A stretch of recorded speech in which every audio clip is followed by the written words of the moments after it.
À tous, on a déjà abordé hier le thème de l'allergie médicamenteuse en général. On a vu que c'était pas toujours très bien précisé, qu'il manquait de codification. Et ici, on va parler de deux familles de médicaments qui ont quand même, chez lesquels on ne doit pas avoir de faux étiquetages d'allergie, sont très importants. Et ils ont donc été mieux étudiés et mieux documentés. On va d'abord s'attaquer à la famille des bêta-lactamines. Alors c'est la famille d'antibiotiques la plus utilisée. Dans 75% des prescriptions, on utilise des bêta-lactamines. Elles sont utilisées depuis 1928. On va retrouver dans cette famille les pénicillines. J'ai pas de marqueur, c'est pas grave. J'essaye. Voilà. On a les pénicillines, les céphalosporines, les monobactam, les carbapénem. Et il y a des inhibiteurs des bêta-lactamines dont on va devoir se soucier quand même un peu aussi, comme l'acide clavulanique qui est le plus utilisé. Donc elles ont donc une structure chimique commune qui est le noyau bêta-lactam. On voit que ce noyau bêta-lactam est un peu différent. On va parler de noyau pénem et de noyau céphem dans les pénicillines et céphalosporines. Et ils ont évidemment des chaînes latérales qui peuvent être différentes. La prévalence des allergies aux bêta-lactamines est de 25 à 45% des réactions médicamenteuses et elle considère 50% si on s'intéresse essentiellement à l'allergie aux antibiotiques. On va la rencontrer dans 0,7 à 10% des traitements selon les études et on pense quand même que c'est très régulièrement surévalué. Ça représente là de rien un coût énorme en termes de santé publique un peu partout, parce que si vous avez un doute d'une allergie à la pénicilline, qui est une intervention chirurgicale, si on utilise la vancomycine en lieu et place, parce que c'est une alternative, ça augmente de 36% le coût de l'hospitalisation, et c'est divisé par 10 le coût au bloc opératoire quand on a eu un bilan qui permet la pénicilline. La majorité des réactions allergiques sont plutôt cutanées et peu sévères, liées au virus, comme l'exanthème maculopapuleux dans 75% des cas. On retrouve plus souvent de l'urticaire le reste du temps, 4,5% des cas. Il y a quand même ça reste une cause majeure d'anaphylaxie. 1 sur 4 des 10 000 admissions, des 10 000 réactions pénicilline. Et ils décrivent encore à peu près 5 000 décès aux États-Unis sur un papier de 2016. La mortalité est évaluée à 0,02%, donc ça reste quelque chose qui peut être préoccupant. Les facteurs de risque, évidemment, c'est les administrations répétées. On voit pas mal de patients mucoviscidosiques, notamment, qui développent pas mal d'allergies aux pénicillines. Les bêta-lactamines ont un mécanisme physiopathologique qui a bien été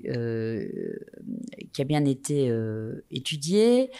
Il y a des tableaux cliniques qui vont être vraiment très précis et dans les mécanismes, on va considérer que la pénicilline notamment se comporte comme un proaptène, c'est-à-dire qu'il c'est un métabolite qui va se combiner à des protéines pour fermer le ppm. Donc vous avez déjà entendu parler du ppm, c'est de l'allergie aux pénicillines, c'est le déterminant majeur des pénicillines qui va être donc reconnu par plus de 50% des patients allergiques à la pénicilline puisque c'est le déterminant majeur et donc c'est un produit en fait un proaptène de dégradation de la pénicilline. On va voir que c'est important pour les allergies croisées avec les céphalos. La réponse immune est induite par ces nouvelles allergènes liées à la digestion. Les pénicillines ont des faibles poids moléculaires inférieurs à 500 Dalton. Ils peuvent aussi parfois se comporter comme des aptènes en eux-mêmes. La structure chimique, est-ce que c'est important de la connaître? Eh bien oui, pour comprendre les mécanismes qui vont rentrer en jeu dans l'immunité, pour déterminer les réactions croisées de chaque sous-famille, on va voir que c'est très important justement pour ne pas les éliminer dans la globalité. La dégradation a un rôle avec les déterminants majeurs et mineurs, comme je viens de le dire. Un patient sensible à une pénicilline a de grandes chances de réagir aux pénicillines semi-synthétiques ou autres. Les réactions croisées aux céphalosporines étaient surévaluées, on les estime à 2% actuellement. Et ce n'est pas le noyau bêta-lactam commun, mais plutôt les chaînes latérales qui vont être responsables des allergies croisées, notamment par ces métabolites de digestion qui vont entraîner les réactions allergiques, les déterminants majeurs et mineurs. Si on s'intéresse de plus près essentiellement à la famille des pénicillines, on voit donc que nous avons la pénicilline et son produit de dégradation, on voit ici qu'il est différent, c'est le déterminant majeur et vous avez ici les produits de dégradation des déterminants mineurs qui vont permettre d'éviter des réactions allergiques croisées ou les amener. Donc l'allergie à la pénicilline en elle-même, c'est 5 à 10% des patients dans la population qui vont parler d'allergie à la pénicilline. Lorsque vous faites des tests cutanés, vous avez un taux de 90% de tests cutanés négatifs. La valeur prédictive négative est excellente et dans la plupart des cas, après un TPO, on est à 3% au minimum de tolérance de tests positifs à la pénicilline. Donc, tous les autres tolèrent la pénicilline. On peut considérer que la fréquence est en diminution. Les anaphylaxies sévères semblent en diminution. On voit une perte de sensibilisation au cours du temps, 50% à 5 ans, 80% à 10 ans, avec une évolution spontanément favorable dans 80% des cas. Ça va un petit peu expliquer les nouvelles conduites qu'on a dans les allergies aux pénicillines. Ça peut venir donc de l'anobêta-lactame ou des structures latérales. Et il y a on va différencier bien entendu les réactions immédiates et retardées, comme toujours dans l'allergie médicamenteuse. Je ne vais pas revenir sur le détail des réactions immédiates en moins d'une heure. C'est tout ce qui est l'anaphylaxie aiguë avec les œdèmes laryngés, le bronchospasme, le choc anaphylactique, les urticaires, les angioœdèmes. Vous avez toutes les réactions semi-retardées qui sont quand même très fréquentes dans les pénicillines, comme les exanthèmes maculopapuleux qui sont souvent liés aux infections virales. Et puis également tout le panel des allergies retardées. Voici quelques exemples d'exanthèmes maculopapuleux. Le diagnostic, la clinique et l'anamnèse, on va le détailler un peu plus tard, on va voir que c'est vraiment fondamental dans toute allergie aux médicaments. Il ne faut pas s'embêter à tester des effets secondaires, les patients viennent parfois pour ça, les troubles digestifs, les vaginites. L'histoire clinique est primordiale. On a parlé tout à l'heure, il y a un exposé sur les cofacteurs. On a vu que les cofacteurs, c'était pas que dans l'allergie alimentaire, c'est également dans l'allergie médicamenteuse notamment. Et il y a des cofacteurs confondants. Les diagnostics différentiels à envisager avec toutes les éruptions sur virose, ça c'est vraiment la bouteille à encre pour le pédiatre. Et il faut tenir compte des différents critères d'imputabilité, les critères chronologiques, sémiologiques et les critères d'inclusion dans les études, ce qui est validé au niveau de la littérature. On aura des tests cutanés par la suite, des analyses biologiques beaucoup moins fiables et en tout cas pas en pratique de routine. Et évidemment le TPO, oui ou non en gold standard. À la limite, maintenant, dans les pénicillines, on se dit, est-ce qu'on fait des tests cutanés ou on fait tout de suite un TPO? On est plutôt, déjà, on va le voir plus loin, à répondre un petit peu à ce type de questions. Dans le diagnostic, l'anamnèse. L'anamnèse, vraiment, on doit être très précis. Et les nouvelles conduites qu'on va avoir sur les TPO d'emblée, sur l'histoire clinique, font qu'on doit encore beaucoup plus insister sur l'anamnèse pour ne pas risquer de quand même tester des gens potentiellement à risque de réaction sévère.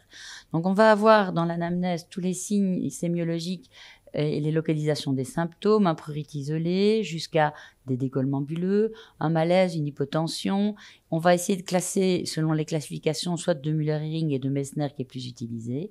Le patient a-t-il dû rester sous surveillance longtemps ou est-il parti en ambulatoire? Ça va aussi nous orienter sur la gravité de la réaction. La chronologie reste fondamentale. Est-ce que c'est survenu directement après la prise du médicament, retardé plus ou moins ou fortement retardé? Combien de temps va-t-il se passer après la prise du dernier médicament et ma réaction? Il faut éventuellement noter, si dans l'histoire clinique, ça c'est très important pour les conduites futures, enfin ce qu'on décrit un petit peu plus maintenant dans les pénicillines, on en parlera après, s'il y a une majoration des symptômes, c'est-à-dire s'il y a eu une première prise de pénicilline avec une réaction dans votre anamnèse et puis X temps après, de nouveau une pénicilline avec des symptômes majorés, ça, s'il y a des petits antécédents de réaction, il faut vraiment le noter, ça va être important. Il faut lister les médicaments imputables. Il ne faut pas toujours se dire que c'est parce qu'il y a eu la pénicilline, comme on l'envoie pour la pénicilline, que c'est la pénicilline. Il y a pas mal de patients qui vont être mis sous pénicilline pour des contextes infectieux. Donc, on va retrouver des anti-inflammatoires, du paracétamol éventuellement en associé. Donc, il faut essayer, à l'anamnèse, à la première consultation, de bien lister les médicaments imputables et voir les antécédents personnels médicamenteux et héréditaires, mais ça, c'est plus remis en question. Dans le diagnostic, on va avoir comme toujours donc l'anamnèse qu'on a un peu détaillée, les prick tests qui vont aller jusqu'au prick test pur, les intradermoréactions, concentration 20 mg par millilitre, des dilutions qui vont aller de 10-4 à 1/1, avec des lectures immédiates et des lectures retardées, un peu comme on l'a détaillé hier, je ne vais pas rentrer dans le détail. Il faut toujours bien s'assurer d'avoir arrêté les médicaments qui vont empêcher la réaction, comme les antihistaminiques pour les réactions immédiates, les corticoïdes pour les réactions retardées notamment, les bêta-bloquants, on l'a vu, c'est un cofacteur peut-être d'aggravation de l'anaphylaxie, de résistance à l'adrénaline. Quand on peut l'arrêter, on l'arrête pour les tests. Les testings cutanés, on va voir que il y a de nouvelles pratiques qui rentrent, mais ils restent dans les dernières recommandations de l'ENDA-EACI, quand même clairement recommandés. Ils ont une très bonne valeur prédictive négative, comme on l'a vu. On a également dans ces testings cutanés les patch tests qu'on peut faire. Bon, la sensibilité est bien différente. C'est plus pour les réactions essentiellement retardées. Ils peuvent quand même réactiver les réactions. Donc, les réactions sévères, on s'en méfie. Mais je pense qu'on aura après mon topo des topos de dermatologues qui s'occupent réellement des toxidermies sévères et ils vont vous donner leur point de vue sur les tests cutanés où ils sont visiblement plus larges dans les testings cutanés parce qu'ils sont des centres spécialisés. Je crois que quand on n'est pas un centre spécialisé, il faut faire attention. Alors, on a pour les patch tests des formes commerciales à 30% dans la vaseline. Lorsqu'on utilise des molécules pures, il vaut mieux les diluer à 10% dans la vaseline. Parfois, on le fait dans l'eau également. Si on a des toxidermies sévères et qu'on n'a pas le choix, qu'on va la tester nous-mêmes, on va quand même avoir des seuils de dilution plus petits, 0,1 puis 1%. Il existe des batteries commerciales, il y a des lectures immédiates intéressantes parfois malgré tout dans les patch tests et puis les retardés. Ici, la sensibilité est de 28 à 50% selon les médicaments et la clinique et on retrouve une sensibilité faible s'il y a de l'urticaire et 11% seulement pour les toxidermies plus sévères. Donc, c'est pas parfait. Donc, dans le diagnostic des tests à la pénicilline, c'est bien codifié. On l'avait dit hier, on a des seuils de dilution qui sont vraiment bien connus et bien précis. Les déterminants majeurs et mineurs, c'est très intéressant de les utiliser parce qu'ils vont encore améliorer la finesse de notre diagnostic pour les allergies croisées. Malheureusement, nous, en Belgique, on ne les a plus non plus. On les avait en Espagne avant, mais on n'arrive plus à se les fournir. C'est dommage.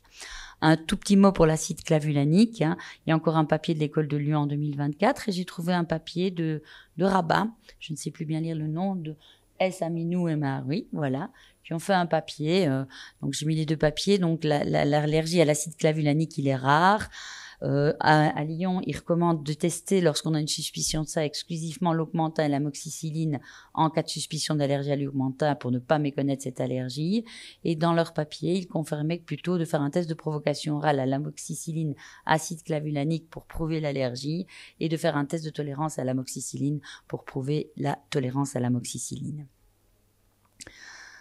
Alors, les diagnostics des tests cutanés, donc, ils sont clairement recommandés. En milieu hospitalier, il faut quand même une surveillance parce qu'on peut réactiver les réactions.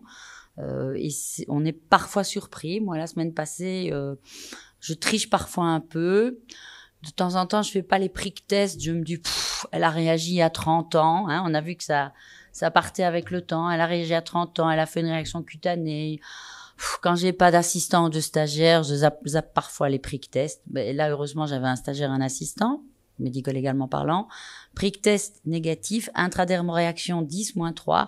La patiente fait une réaction d'hypotension, de tachycardie. J'ai fait une tryptase, elle avait monté. Donc, on voit des choses. C'est rare, ça m'arrive pas souvent, mais ça existe, c'est décrit. Alors, qu'est-ce qu'on teste dans les tests cutanés quand on fait les tests cutanés? L'amoxicilline, la pénicilline G, l'ampicilline et l'amoxicilline acide clavulanique, c'est une réaction. Et nous, très souvent, on teste quand même également la céfuroxime en parallèle pour avoir un petit test cutané en même temps que notre alternative éventuelle. Les déterminants majeurs et mineurs, on les testait avant, c'était très intéressant, mais c'est très difficile de se les procurer. Oui, donc je l'ai mis là en dessous. Prick test 10-1 à 1 sur 1, intradermo 10-4 à 1 sur 1. On peut commencer à 10-2 parce que c'est time consuming. Tout dépend de l'histoire clinique, on va parfois plus tôt. L'hypersensibilité immédiate, on a une sensibilité de 70%, donc dans les études de Brockhoff, avec une valeur prédictive négative que je vous ai déjà dit qui est excellente. La valeur prédictive positive, elle est moindre, et dans les hypersensibilités retardées, on a une moins bonne sensibilité. Les contre-indications en test cutané, on a les toxidermies graves et sévères. Je pense qu'on doit le retenir pour nous. Ça va être probablement un peu rediscuté différemment tout à l'heure. Il faut quand même essayer d'avoir des moyens de réanimation proches, même s'il y a les accidents sont rares. Un accident est impardonnable, j'ai envie de dire.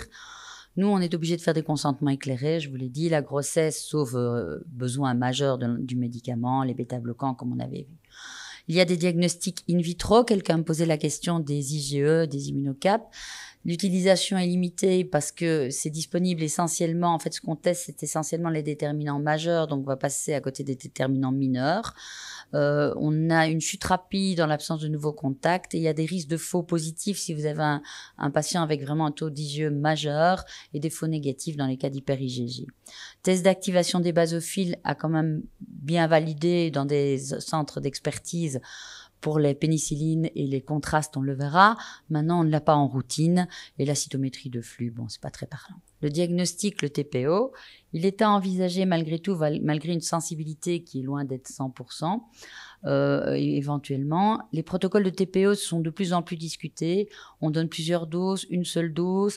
Dans les réactions retardées, on va donner des jours différents ou une seule dose parce que de plus en plus, on dit qu'on va peut-être sensibiliser le patient si on ne le fait pas en une seule dose.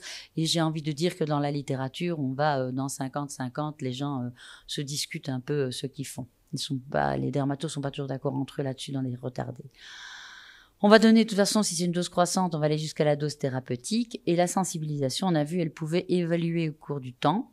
Et donc, se pose la question qui revient très souvent, une fois qu'on a fait des tests cutanés après un TPO, est-ce qu'il faut refaire des tests cutanés après un TPO si c'est négatif?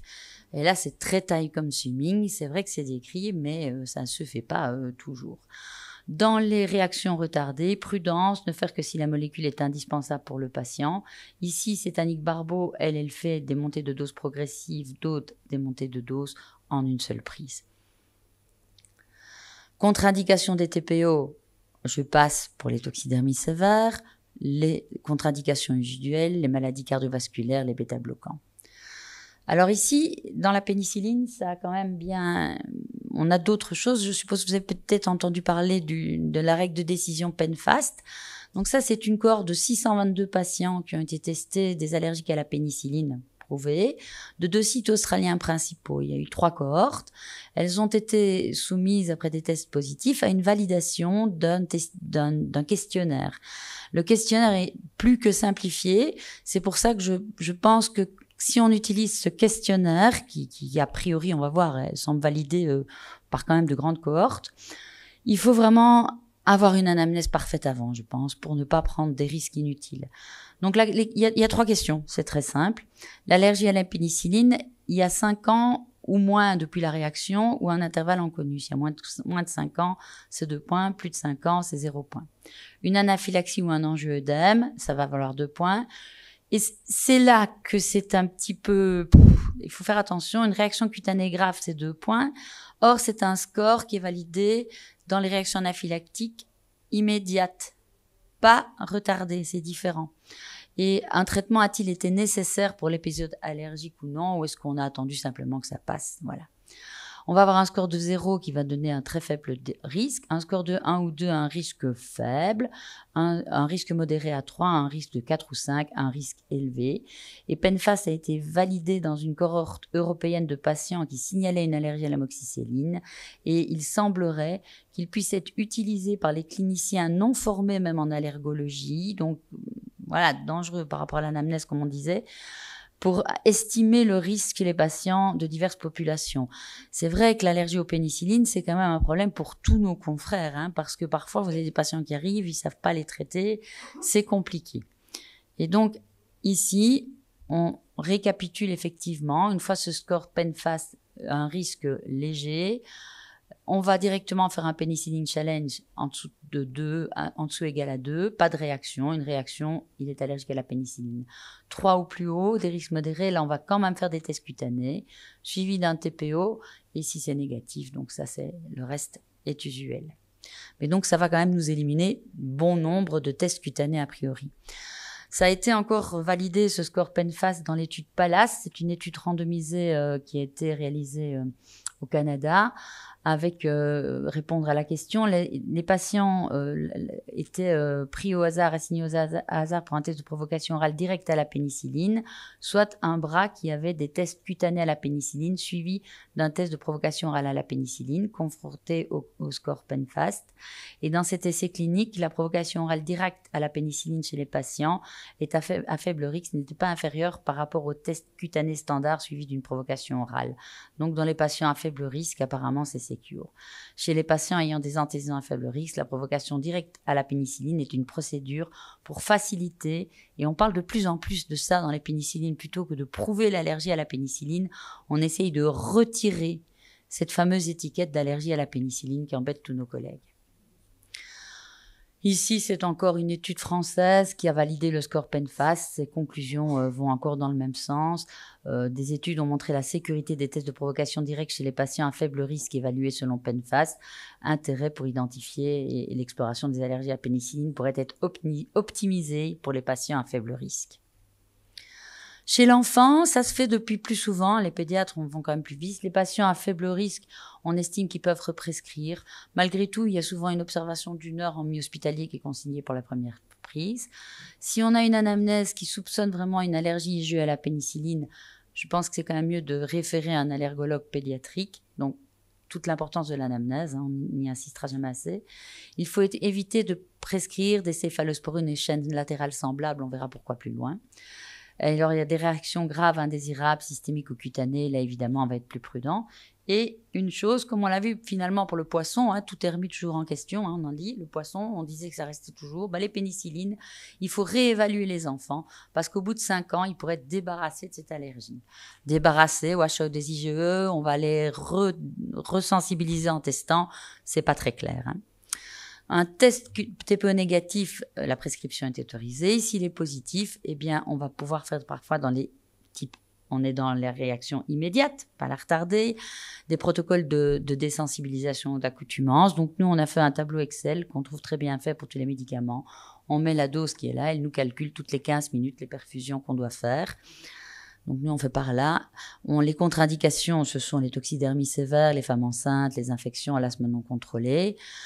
Comment est-ce que ça fonctionne? On pense qu'il y a un épuisement progressif des médiateurs disponibles, une consommation des anticorps antimédicaments, une inhibition de la synthèse des IgE, une inhibition des pontages d'IgE par les excès d'aptène libre. Donc ça, c'est les mécanismes qu'on suspecte. Il y a différents protocoles que vous pouvez trouver dans la littérature. Donc, il faut toujours essayer de faire un compte rendu complet pour essayer d'enlever cet étiquetage d'allergie à la pénicilline, les molécules qu'on va autoriser, etc., en fonction des allergies croisées. Un rapide mot sur les céphalosporines. Donc, les céphalosporines, elles ont leur noyau bêta-lactame qui est un peu différent, mais elles sont là avec leur chaîne latérale. Il y a 3% de la population qui va y avoir une hypersensibilité. C'est soit le noyau bêta-lactame, beaucoup plus rarement l'anothiazolidine. C'est plus souvent les chaînes latérales C7 et C3 qui vont intervenir. On a des priques et des intradermaux également. Les monobactam et carbapénem se différencient complètement par leur structure.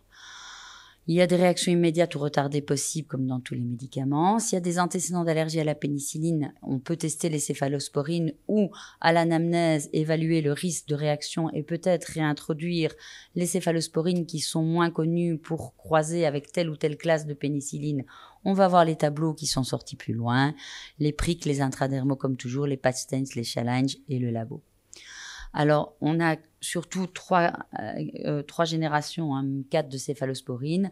La première génération de céphalosporines est quand même celle qui donnerait le plus de réactions allergiques croisées avec les pénicillines, même si, on l'a vu, ça a été surévalué et ça reste rare à 2%.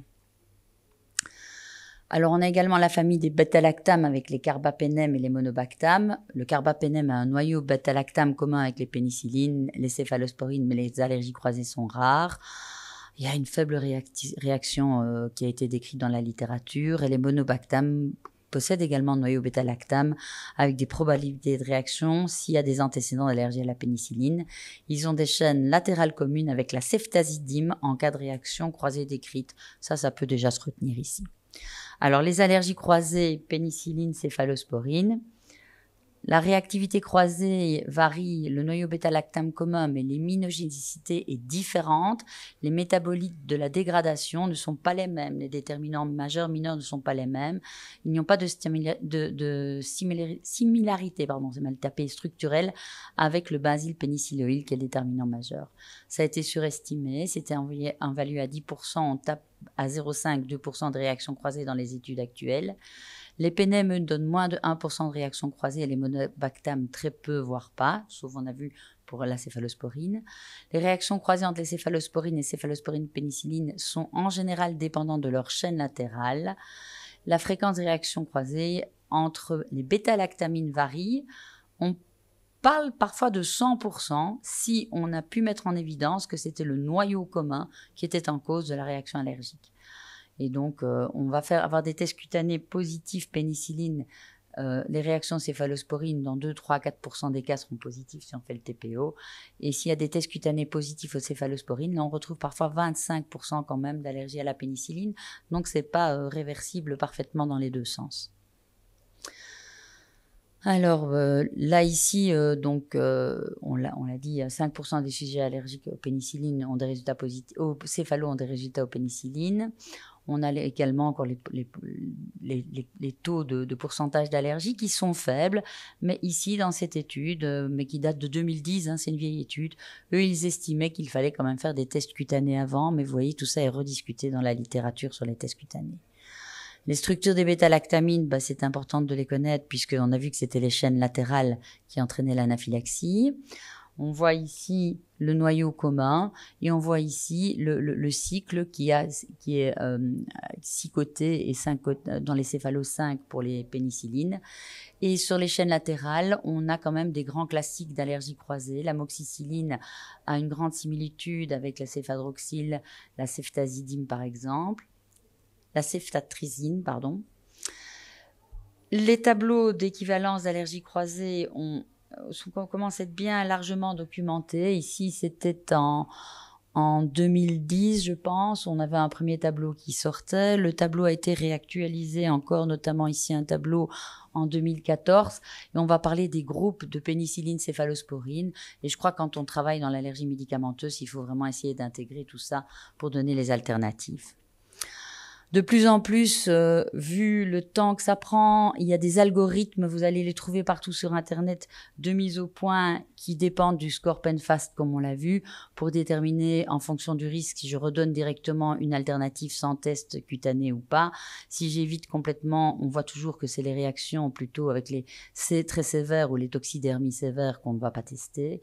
Et si on reprend ici le schéma, sur 1000 personnes avec une histoire d'allergie à la pénicilline, il y en a seulement une dizaine qui vont avoir des allergies avec les céphalosporines similaires, très peu avec les céphalosporines différentes et avec les carbapémènes, pratiquement personne. Il y a de plus en plus des algorithmes que je ne vais pas vous reprendre ici, qui sont là sur les facteurs de risque, l'anamnèse, parce que je n'ai pas le temps, pour arriver vers ce désétiquetage. On parle de plus en plus de ça, d'allergie à la pénicilline. Il faut qu'on pense à faire des comptes rendus parce que sinon, après, nos collègues, ils ont quand même peur de les utiliser. La molécule en cause, le type de dégradation, le délai de survenue. Il faut vraiment essayer d'avoir un rapport bien concis en mettant bien quelles molécules nous allons contre-indiquer, lesquelles nous allons autoriser. Donc les tableaux cliniques et les mécanismes peuvent être variables. Les testings cutanés restent quand même de mise, en tout cas pour des réactions à partir de modérées. Et il faut faire attention quand on refait des tests de provocation, malgré les protocoles de simplification. Et je pense qu'il faut toujours avoir en tête les tableaux des allergies croisées pour aider nos collègues.